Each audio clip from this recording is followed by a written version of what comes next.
छत्तीसगढ़ का एक ऐसा वाटरफॉल जहां सूरज की लालिमा और बहता पानी मिलकर बनाते हैं अद्भुत नजारा।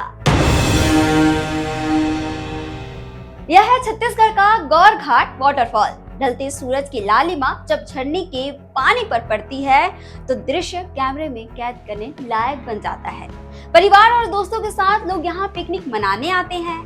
बहते पानी की कल कल करती आवाज और चारों ओर फैली हरियाली मन को सुकून देती है। गौर घाट सिर्फ पर्यटन स्थल नहीं है, बल्कि प्रकृति का एक अनमोल तोहफा है। इसे सुरक्षित रखना हर पर्यटक की जिम्मेदारी है। नववर्ष के समय यहाँ भीड़ लगती है, इसलिए जिला प्रशासन और वन विभाग सुरक्षा के लिए आगाह करते हैं। बैकुंठपुर से सिर्फ 20 से 22 किलोमीटर दूर जंगल और पहाड़ों के बीच बसा यह वाटरफॉल हर किसी को मंत्र मुग्ध कर देता है। छत्तीसगढ़ से जुड़े और अपडेट्स के लिए आप देखते रहें वयम छत्तीसगढ़।